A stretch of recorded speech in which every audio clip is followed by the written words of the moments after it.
Well, this is part 2 of the Harper, Kansas vandalism tour. We're just so proud of our vandalism in this town. It's just really amazing because we just let these things go on and on and on, especially if it happens to Rosalea and the Bomer Fund. This is our Anchor Oyster Parlor, the only one left in Kansas. This window was vandalized in about early 1980s, I think about 1982, 1983.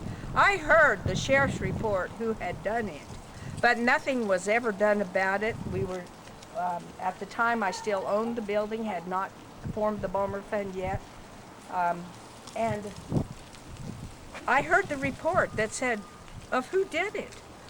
But the sheriff would do nothing, and when he left office, he came to see me. And he said, I really wanted to help you, but I couldn't. I said, what did you mean? He said, just leave it at that. I couldn't. So nothing was ever done. Now let's go across the street and we'll look at Rosalea's. Well, this is another part of the vandalism that happened across the street at the Anchor Oyster Parlor. That same night, the plate glass windows in Rosalea's hotel were also shot out. There was some sort of heavy metal balls with some sort of what we would call a beanie shooter that took the windows out. And again, I heard the confession. I know who did it. She still lives in Harper. She and her boyfriend did it. And nothing was ever done. Now, when they tore down the Buckeye building just a few weeks ago, we asked if we could have the plate glass to restore these windows in these properties, since this vandalism was never, there was no restitution made, and it would really help restore the looks of the downtown if we could have that glass. But they wouldn't even honor my request at the city commission. They just blew it off and went on to the next subject. It's called freedom of speech in Harper, Kansas, isn't it? Well, folks, I want to tell you, I really have no civil rights in this town.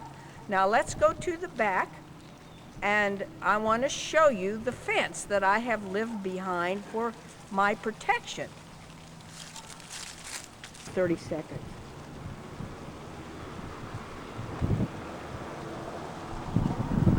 That's all. Okay.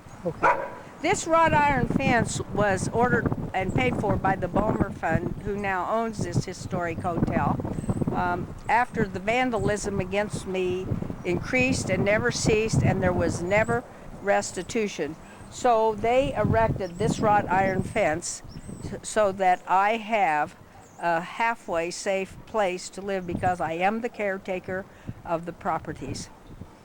And I will tell you, folks, after 40 years of never having anything paid for has been really hard. Now we've got one more stop to make. I own nothing except this van and this RV. I gave away everything I owned because I felt it might be a way to save our prairie history, because there's some kind of a mindset that people are hell-bent that Rosalie should never earn a living. Well, I've pleased them and I haven't. I've been able to eke by at below poverty level income for many years because I live off of the waste of America.